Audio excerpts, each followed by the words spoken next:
चलो, अर्थव्यवस्था के क्षेत्र को जब भी हम बांटते हैं तो तीन तरह से बांटेंगे। पहला क्रिया के आधार पर, दूसरा कार्य के आधार पर, तीसरा मालिकाना हक के आधार पर हम अर्थव्यवस्था के क्षेत्र को बांटते हैं। चलिए अब हम देखते हैं क्रिया के आधार पर कौन कौन आएगा, कौन कौन से क्षेत्र आएंगे जो क्रिया के आधार पर होंगे। क्या हो रहा है?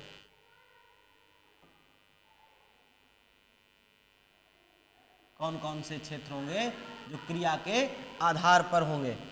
ठीक है, तो अब हम देखते हैं क्रिया के आधार पर। तो क्रिया के आधार पर आता है प्राथमिक क्षेत्र। इसके अंतर्गत क्या क्या आएगा? प्राथमिक क्षेत्र। इसके अंतर्गत कौन आएगा? द्वितीयक क्षेत्र। इसके अंतर्गत क्या आएगा? तृतीयक क्षेत्र। और इसके अंतर्गत क्या आएगा? चतुर्थ क्षेत्र।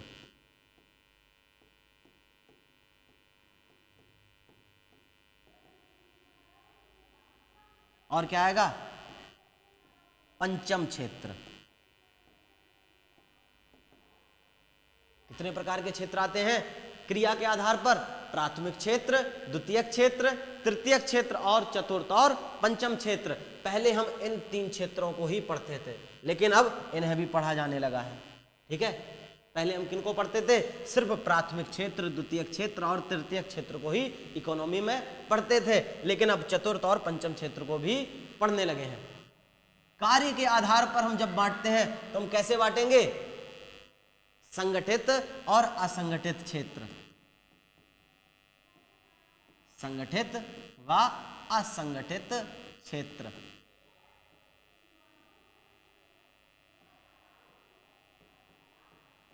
ठीक है, जब अर्थव्यवस्था के क्षेत्र को, सेक्टर्स को बांटते हैं तो क्रिया के आधार पर हम 5 प्रकार से बांटते हैं, जबकि कार्य के आधार पर हम 2 तरह से बांटते हैं, संगठित और असंगठित क्षेत्र। और मालिकाना हक या तो निजी क्षेत्र के पास होगा या सार्वजनिक क्षेत्र के पास, तो इसे भी हम 2 तरह से बांटेंगे, एक सार्वजनिक क्षेत्र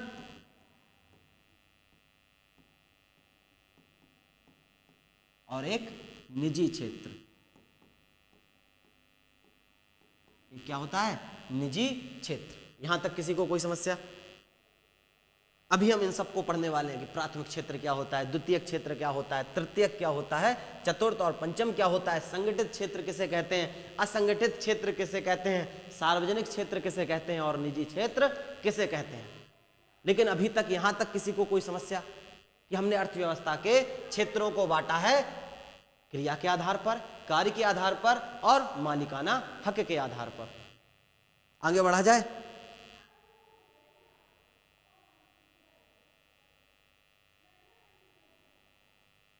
आगे बढ़ा जाए, चलिए अब हम पढ़ेंगे क्रिया के आधार पर पहला क्षेत्र, जिसे हम किस नाम से जानते हैं? प्राथमिक क्षेत्र।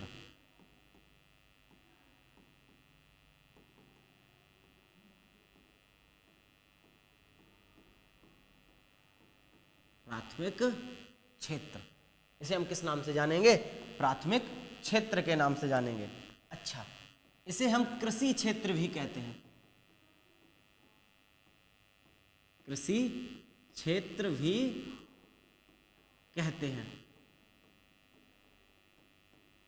पहले हम समझते हैं कि प्राथमिक क्षेत्र होता क्या है। तो ऐसे संसाधन जो हमें सीधी तरह से कहां से प्राप्त हो? प्रकृति द्वारा प्राप्त हो। कहां से प्राप्त हो? नेचर से प्राप्त हो। जो हमें सीधे तौर पर नेचर से प्राप्त हो। कहां से प्राप्त हो? नेचर के माध्यम से सीधे तौर पर प्राप्त संसाधनों को हम क्या कहेंगे? प्राथमिक क्षेत्र कहेंगे। क्या कहेंगे?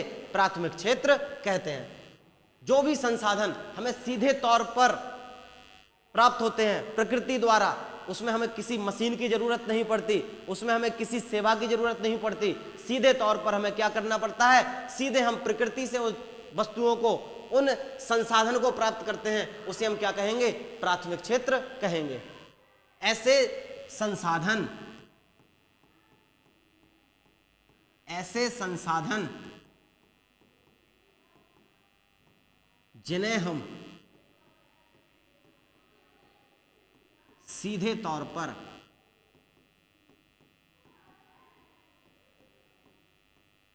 प्रकृति द्वारा प्राप्त करते हैं। प्रकृति को क्या कहेंगे? नेचर।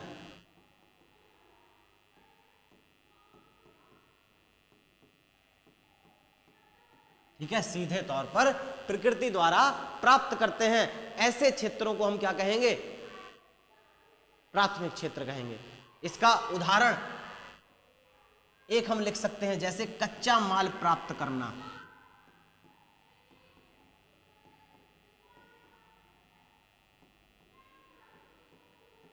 कच्चा माल प्राप्त करना, ठीक है। इसमें क्या क्या आएगा? प्राथमिक क्षेत्र के अंतर्गत क्या क्या आएगा? उदाहरण में हम लिखेंगे कृषि उत्पाद, जो सीधा हमें खेती से प्राप्त होता है, कृषि से प्राप्त होता है। कृषि उत्पाद, जंगल उत्पाद, जंगल या वानिकी उत्पाद, जो सीधे तौर पर हमें प्रकृति से प्राप्त होता है। खनन उत्पाद, जो खनन द्वारा हमें सीधे तौर पर प्राप्त होता है, उसे हम क्या कहेंगे? प्राथमिक क्षेत्र में। जो हमें सीधे प्रकृति से मिलते हो, ऐसे संसाधन जो सीधे तौर पर प्रकृति से पाए जाते हो, उन्हें हम क्या कहेंगे? प्राथमिक क्षेत्र कहेंगे। यहां तक कोई समस्या किसी को? उसे हम क्या कहेंगे? प्राथमिक क्षेत्र कहेंगे। प्राथमिक क्षेत्र में, प्राथमिक क्षेत्र का अर्थव्यवस्था में योगदान कितना है?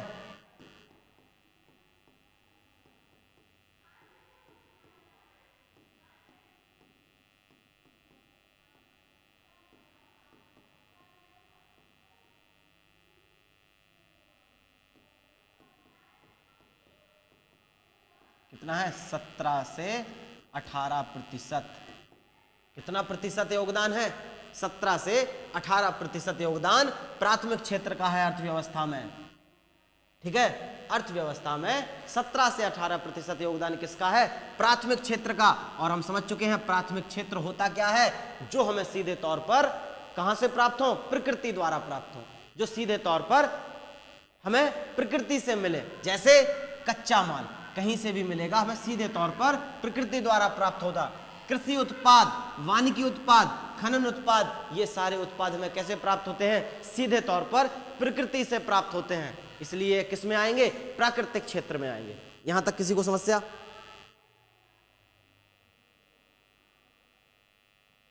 यहां तक किसी को समस्या? कमेंट करो, नहीं फिर आगे बढ़ा जाए।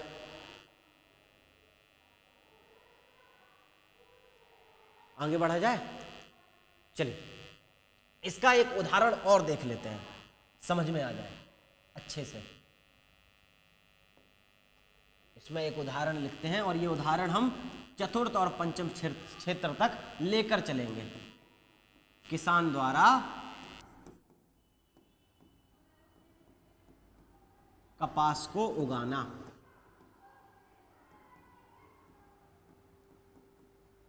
किसान द्वारा कपास को उगाना।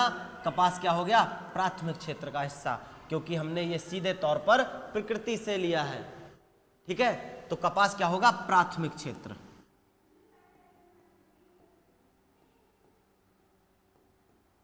जो हमारा कच्चा माल है, कपास क्या है?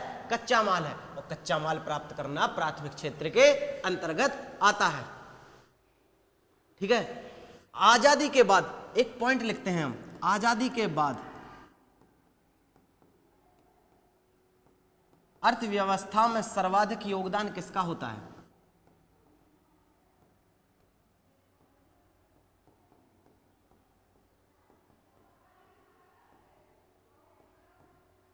सर्वाधिक योगदान किसका है? तो कृषि का है। किसका है? कृषि का है। आजादी के बाद अगर अर्थव्यवस्था में सर्वाधिक योगदान किसी ने दिया है तो किसने दिया? कृषि ने दिया है। ठीक है, यहां तक कोई समस्या? इसी में हम एक चीज और देखते हैं, कृषि में पाई जाने वाली बेरोजगारी।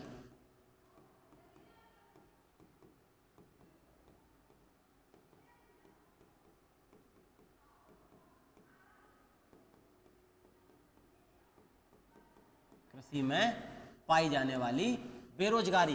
तो कृषि में दो तरह से बेरोजगारी प्राप्त होती है, पहली प्रच्छन्न बेरोजगारी, दूसरी मौसमी बेरोजगारी। ये कहाँ पाई जाती हैं? कृषि क्षेत्र में पाई जाती हैं। प्रच्छन्न बेरोजगारी होती क्या है? जैसे कि हमने एक खेती में सिर्फ हमें कुछ उत्पादन करना है और उसमें ज़रूरत है सिर्फ 4 लोगों की, लेकिन उसमें काम कर रहे हैं 6 लोग।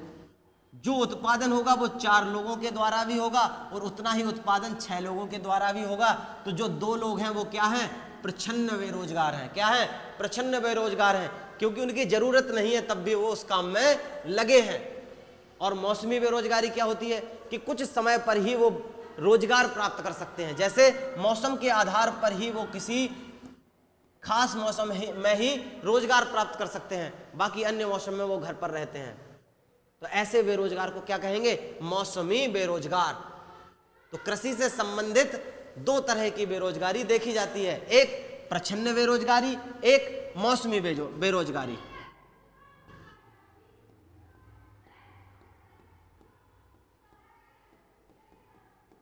और एक होती है कौन सी? मौसमी बेरोजगारी। और जब हम बेरोजगारी पढ़ाएंगे तो ये सारी बेरोजगारी के बारे में वहां फिर से डिस्कस करने वाले हैं। प्रच्छन्न बेरोजगारी को हम छिपी बेरोजगारी के नाम से भी जानते हैं। इसे हम अदृश्य बेरोजगारी भी कहते हैं, अदृश्य बेरोजगारी भी कहते हैं। यहां तक किसी को कोई समस्या?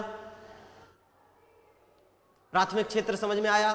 तो प्राथमिक क्षेत्र क्या होता है कि जो भी संसाधन हम प्राप्त करते हैं वो सीधे तौर पर कृषि से प्राप्त करते हैं। जो भी संसाधन हमें मिलता है वो कहां से मिलता है? सीधे तौर पर कृषि से मिलता है। कहां से मिलता है? कृषि से मिलता है। तो इस अर्थव्यवस्था को हम क्या कहेंगे? प्राथमिक। ये कौन सा क्षेत्र होता है? प्राथमिक क्षेत्र होता है। समझ में आया?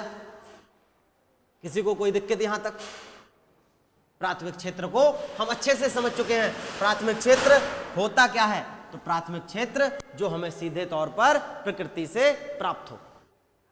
अब तो कोई दिक्कत नहीं होगी, इसमें उदाहरण भी पता है। कृषि उत्पाद, जंगल उत्पाद, खनन उत्पाद आदि कैसे होते हैं? प्राथमिक क्षेत्र का हिस्सा होते हैं। अब हम बढ़ेंगे द्वितीयक क्षेत्र की तरफ। ठीक है, आगे बढ़े, चलिए। अब हमारा कौन सा क्षेत्र आता है? द्वितीयक क्षेत्र। और ये हम पढ़ रहे हैं क्रिया के आधार पर, जो हमने बांटे हैं on the basis of action के आधार पर, जहां कार्य किया जाता है on the basis of action, क्रिया के आधार पर। तो दूसरा क्षेत्र क्या है? द्वितीयक क्षेत्र।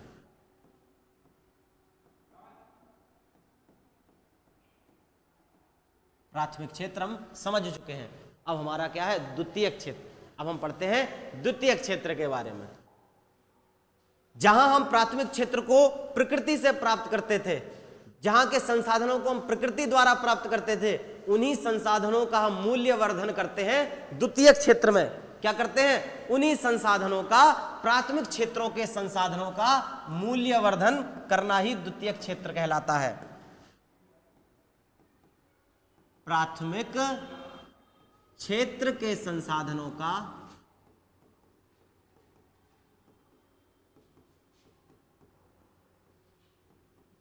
क्या कर देना? मूल्य वर्धन कर देना। क्या कर देना? मूल्य वर्धन कर देना ही द्वितीयक क्षेत्र है। जैसे हमने प्राथमिक क्षेत्र से क्या? गेहूं उगाया। ठीक है, हमने प्राथमिक क्षेत्र क्या हुआ? हमने अपने खेती में गेहूं को उगाया। ठीक है, लेकिन उस गेहूं से हमने क्या बना दिया? आटा का निर्माण कर दिया, आटा बना दिया। ठीक है, और जैसे हमारे गेहूं का रेट कितना हो, मान के चलो ये गेहूं का रेट 15 रुपए किलो है।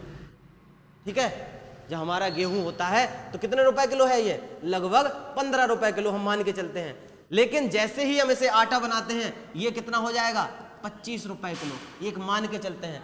इसके कीमत में वृद्धि हो गई ना, इसकी कीमत बढ़ गई। तो जैसे ही ये द्वितीयक क्षेत्र में आता है तो प्राथमिक क्षेत्र के संसाधनों का हम क्या करते हैं? मूल्य वर्धन कर देते हैं, उनकी कीमत बढ़ा देते हैं। यहां तक किसी को कोई समस्या? अर्थात इसे हम क्या कहेंगे? कच्चे माल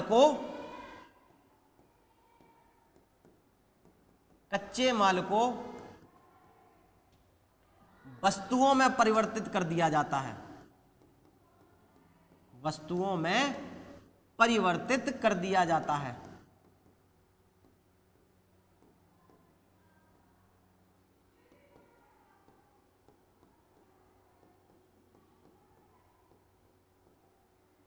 वस्तुओं को किसमें परिवर्तित कर दिया जाता है? कच्चे माल को वस्तुओं में परिवर्तित कर दिया जाता है। जो हमारा कच्चा माल है उसे हम कैसा बना देते हैं? एक वस्तु बना देते हैं। जैसे हमने गेहूं से आटा को बना दिया। गेहूं क्या था? हमारा प्राथमिक क्षेत्र का हिस्सा था। क्या था? जिसे हमें कृषि से प्राप्त हुआ था, जो हमें प्रकृति द्वारा प्राप्त हुआ था। लेकिन आटा को हमने मील में जाकर आटा का निर्माण कर दिया, और जैसे ही हम विनिर्माण करते हैं, इसका मूल्य वर्धन कर देते हैं, तो ये क्या हो जाता है? द्वितीयक क्षेत्र का हिस्सा बन जाता है। यहां तक किसी को कोई समस्या, किसी को कोई दिक्कत?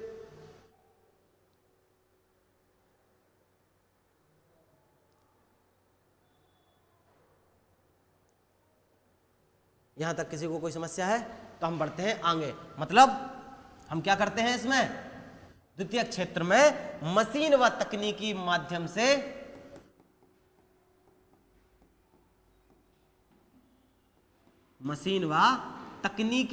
से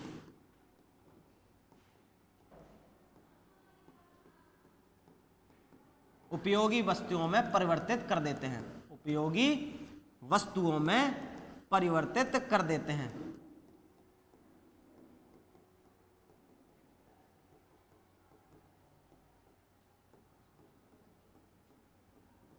ठीक है? मशीन और तकनीकी के उपयोग से हम किसे क्या कर देते हैं? उपयोगी वस्तुओं में परिवर्तित कर देते हैं। इसके उदाहरण लिखते हैं। ठीक है? जैसे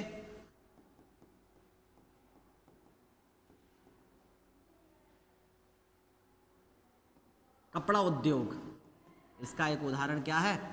कपड़ा उद्योग। इसमें हम क्या करते हैं? कपास से कपड़ा बनाते हैं। क्या करते हैं? कपास से कपड़ा बनाते हैं। ठीक है? दूसरा चीनी उद्योग।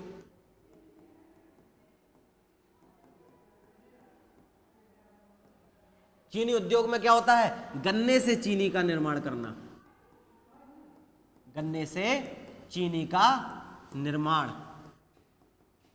क्या करना? गन्ने से चीनी का निर्माण कर देना। क्या कहलाता है? चीनी उद्योग। तो कपड़ा उद्योग क्या है हमारा? द्वितीयक क्षेत्र। चीनी उद्योग क्या है हमारा? द्वितीयक क्षेत्र। जबकि कपास क्या है हमारा? प्राथमिक क्षेत्र। गन्ना क्या है हमारा? प्राथमिक क्षेत्र। क्योंकि ये हमें कहां से प्राप्त होता है? प्रकृति द्वारा प्राप्त होता है। जबकि इसको हम बदलते हैं कहां? कपड़े में परिवर्तित करते हैं, कपड़ा उद्योग में। चीनी में परिवर्तित करते हैं, चीनी उद्योग में। तो चीनी उद्योग क्या है हमारा? द्वितीयक क्षेत्र है। द्वितीयक क्षेत्र में कोई समस्या, किसी को कोई दिक्कत? तो हमने जो पहले उदाहरण लिखा था प्राथमिक क्षेत्र में, क्या लिखा था? कि किसान द्वारा कपास उगाया जाता है और उसी कपास से हम कपड़ा उद्योग में कपड़ा बनाते हैं। तो ये क्या हो गया? जैसे ही कपड़ा का निर्माण होता है, ये द्वितीयक क्षेत्र का उदाहरण हो जाता है। यहां तक किसी को दिक्कत? अब द्वितीयक क्षेत्र का योगदान कितना है अर्थव्यवस्था में? कोई बताएगा? कमेंट करो जल्दी। जैसे अभी हमने बताया प्राथमिक क्षेत्र का योगदान कितना था? 17 से 18% योगदान किसका है? प्राथमिक क्षेत्र का। तो ऐसे ही द्वितीयक क्षेत्र का योगदान कितना है? 28 से 29%। कितना है? 28 से 29% हमारी अर्थव्यवस्था में द्वितीयक क्षेत्र का योगदान है। द्वितीयक क्षेत्र का योगदान, अर्थव्यवस्था में योगदान।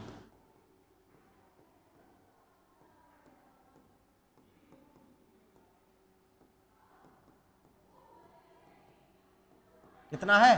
28 से 29%। यहां तक किसी को समस्या, किसी को कोई दिक्कत? अब हम चलेंगे आगे तृतीयक क्षेत्र की तरफ। ठीक है? हम किसकी तरफ चलेंगे? तृतीयक क्षेत्र की तरफ चलते हैं। तो अगर किसी को इसमें समस्या हो तो अभी हमसे पूछ सकता है। प्राथमिक क्षेत्र क्या होता है, द्वितीयक क्षेत्र क्या होता है, समझ में आया? अच्छे से समझ में आया? चलिए अब हम पढ़ते हैं तृतीयक क्षेत्र की तरफ। तो तृतीयक क्षेत्र क्या होता है, हेडिंग डालेंगे तृतीयक क्षेत्र।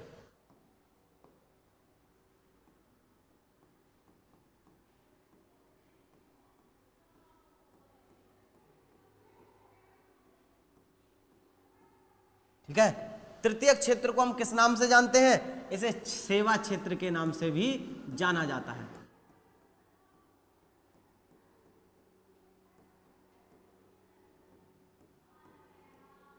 इसे क्या कहते हैं? सेवा क्षेत्र भी कहते हैं।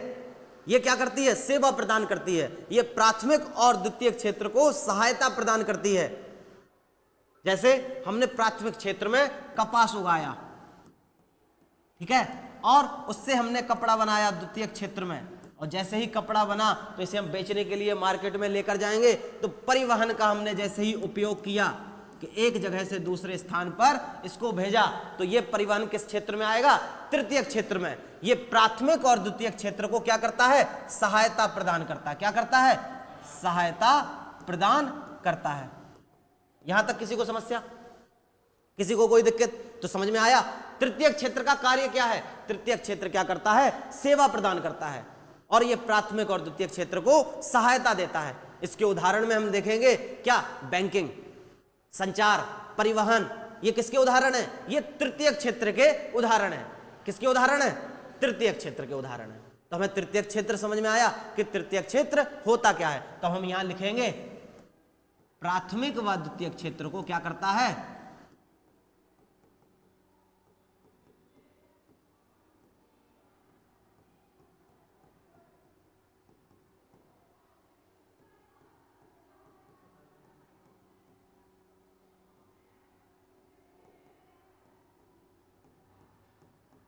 सहायता प्रदान करता है। यहां तक किसी को समस्या, कोई दिक्कत? आगे बढ़े तो प्राथमिक क्षेत्र का इसके उदाहरण कौन कौन होगा? इसके उदाहरण में हम लिखेंगे क्या क्या? संचार, परिवहन, बैंकिंग प्रणाली। बैंकिंग ये किसके उदाहरण है? तृतीयक क्षेत्र के उदाहरण। किसके उदाहरण है? तृतीयक क्षेत्र के उदाहरण।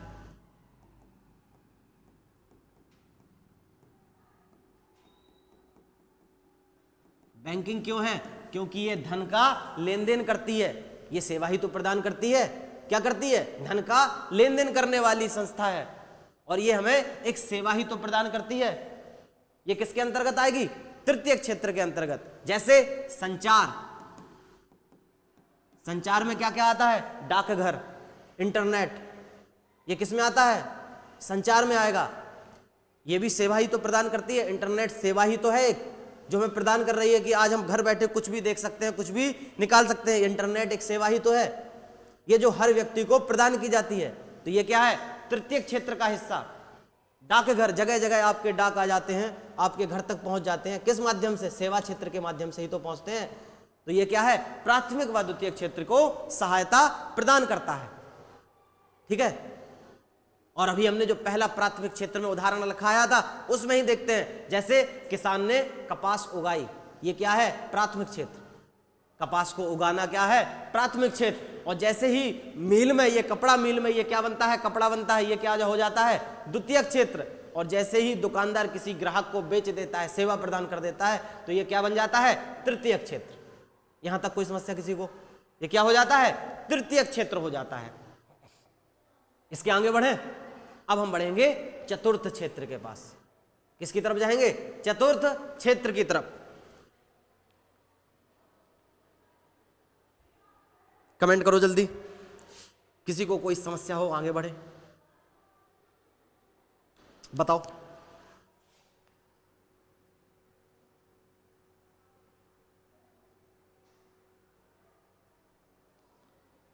और प्राथमिक क्षेत्र का हमने योगदान कितना बताया? 17 से 18%। द्वितीयक क्षेत्र का अर्थव्यवस्था में योगदान कितना बताया? 28 से 29%।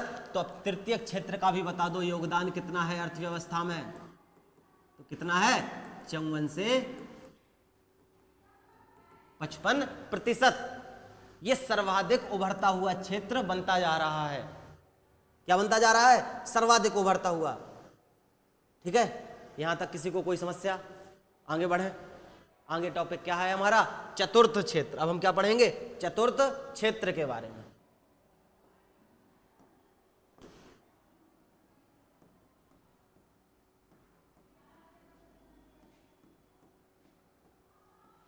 ठीक है, चतुर्थ क्षेत्र किससे संबंध रखता है? ये ज्ञान और तकनीक से संबंधित रखता है। ये क्षेत्र किससे संबंधित है? ज्ञान व तकनीक से संबंधित है। जैसे प्राथमिक क्षेत्र में सिर्फ हम क्या करते हैं? संसाधनों का सीधी तरह से प्रकृति से उपयोग करते हैं। ठीक है, द्वितीय क्षेत्र में उसी संसाधन का उपयोग करके हम वस्तु का निर्माण कर देते हैं। तृतीय क्षेत्र में उसी वस्तु का हम क्या कर देते हैं? सेवा प्रदान कर देते हैं। जबकि चतुर्थ क्षेत्र होता है दिमाग और ज्ञान पर आधारित। इसमें हाथों से कार्य नहीं किया जाता, इसमें क्या होता है? दिमाग का काम किया जाता है। इसका उदाहरण क्या है? जैसे शोध संस्थान, इसरो कोई तकनीक निकाल दे। जैसे हम एक उदाहरण बताते हैं, अभी हमने लिखाया कि किसान ने कपास उगाई, कपास से कपड़ा बनाया, दुकानदार को बेचा। लेकिन चतुर्थ क्षेत्र का व्यक्ति ऐसा कोई मशीन का निर्माण कर दे जिससे कपड़ा उत्पादन बहुत तेजी से होने लगे, अधिक से अधिक कपड़ा उत्पादन होने लगे, तो ये क्या होगा? चतुर्थ व्यक्ति, उसके दिमाग के आधारित उसने ऐसी मशीन का निर्माण किया जो कपड़ा को क्या सबसे अधिक से अधिक, ज्यादा से ज्यादा कपड़े का उत्पादन करने लगी। तो उसका निर्माण करने वाला वैज्ञानिक कहाँ आएगा? चतुर्थ क्षेत्र में। जहां हम ज्ञान की और तकनीक की बात करते हैं वहां कौन सा क्षेत्र आएगा? चतुर्थ क्षेत्र। जबकि पंचम क्षेत्र क्या होता है? जहां उच्च स्तर के निर्णय लिए जाते हैं, जहां नीति निर्माण किया जाता है। जैसे प्रधानमंत्री, ये कहां आएंगे? पंचम क्षेत्र में आएंगे। ये उच्च निर्णय लेते हैं। देश की कानूनी व्यवस्था का निर्णय लेना हो, कोई नीति का निर्माण करना हो, तो ये किस क्षेत्र के व्यक्ति करते हैं? पंचम क्षेत्र के व्यक्ति करेंगे। प्रधानमंत्री हुए, कानूनी अधिकारी हुए, जितने भी बड़े लेवल के अधिकारी होते हैं, ये सब किस में आएंगे? पंचम क्षेत्र में। यहां तक किसी को कोई समस्या? बता सकता है, कमेंट करो जल्दी।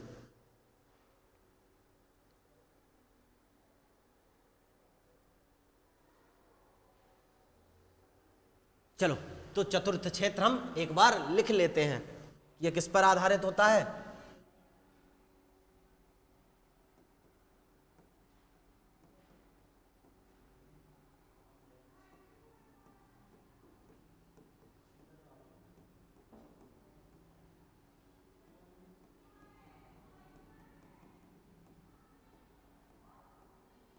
विज्ञान व तकनीक पर आधारित क्षेत्र क्या कहलाता है? चतुर्थ क्षेत्र कहलाता है। जैसे उदाहरण में शोध संस्थान, शोध संस्थान में कौन कौन है? इसरो हुआ, DRDO हुआ, इत्यादि। ये कई शोध संस्थान ये किस में आते हैं? वैज्ञानिक हुए। ठीक है, ये किस में आएंगे? चतुर्थ क्षेत्र में आएंगे। जैसे दूसरा उदाहरण सूचना प्रौद्योगिकी हुआ,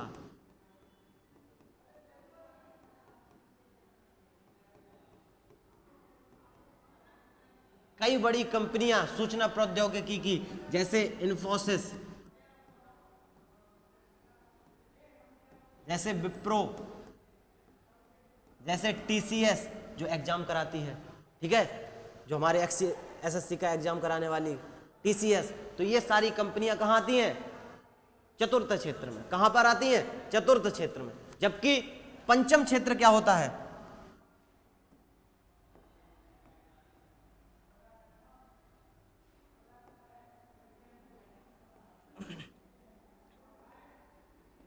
पंचम क्षेत्र क्या होता है?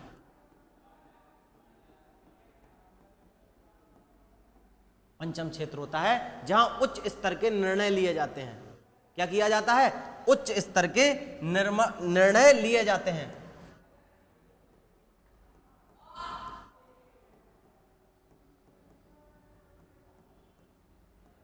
जहां पर नीति का निर्माण किया जाता है।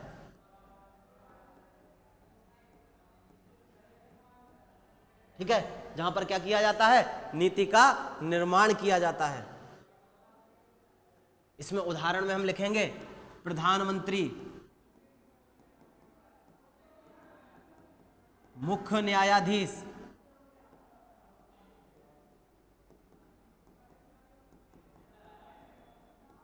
ठीक है, अधिकारी और अन्य, ये सभी किस में आते हैं? पंचम क्षेत्र में आते हैं। तो ये हो गए हमारे क्रिया के आधार पर। हम अर्थव्यवस्था को कितने आधार पर बांटते हैं? एक क्रिया के आधार पर, एक कार्य के आधार पर और एक मालिकाना हक के आधार पर। जब हम क्रिया के आधार पर अर्थव्यवस्था को बांटते हैं तो 5 क्षेत्रों में बांटते हैं। प्रथम प्राथमिक क्षेत्र, द्वितीयक क्षेत्र, तृतीयक क्षेत्र, चतुर्थ क्षेत्र और पंचम क्षेत्र।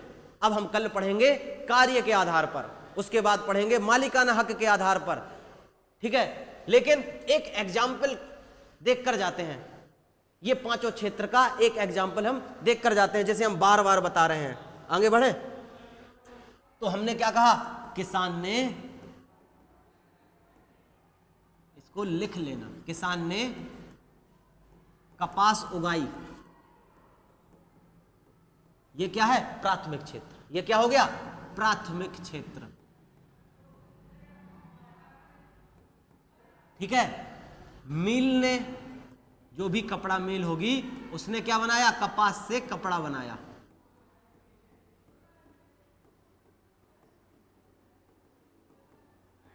ये क्या हो गया? द्वितीयक क्षेत्र। क्या हो गया? द्वितीयक क्षेत्र,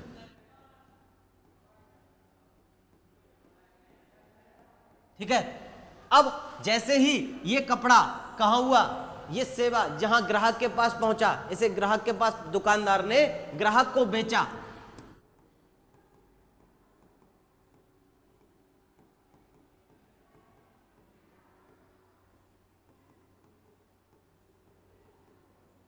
ये क्या हो गया हमारा? तृतीयक क्षेत्र, सेवा प्रदान की गई। और जब क्या होता है? चतुर्थ क्षेत्र किस में आएगा? कि वैज्ञानिक ने एक ऐसी मशीन बनाई,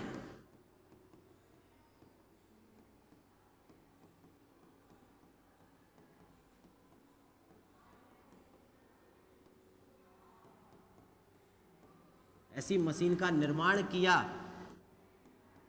जिससे कपड़ा उत्पादन को क्या मिली? स्पीड मिली, ठीक है। कपड़ा उत्पादन में बढ़ोतरी हुई, जिससे कपड़ा उत्पादन में बढ़ोतरी हुई।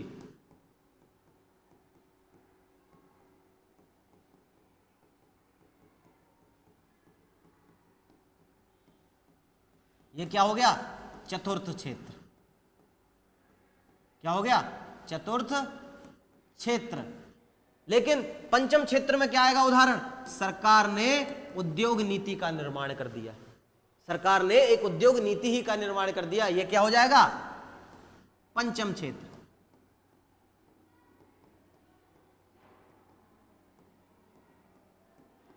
यह क्या होगा? पंचम क्षेत्र कहलाएगा, ठीक है। तो पहला उदाहरण प्राथमिक का, दूसरा उदाहरण द्वितीयक का, तीसरा उदाहरण तृतीयक क्षेत्र का, चौथा उदाहरण हमारा चतुर्थ क्षेत्र का और पांचवा उदाहरण हमारा पंचम क्षेत्र का। तो आज हमने इकोनॉमी के सेक्टर्स के बारे में पढ़ा, जिसमें हमने प्राथमिक क्षेत्र पढ़ा, द्वितीयक क्षेत्र पढ़ा, तृतीयक क्षेत्र पढ़ा, चतुर्थ क्षेत्र पढ़ा और पंचम क्षेत्र पढ़ा। यहां तक किसी को कोई समस्या हो तो बता सकता है। आज की क्लास को हम यहीं समाप्त करते हैं। सोमवार को फिर हम मिलेंगे अपनी नई क्लास के साथ, ठीक है। धन्यवाद।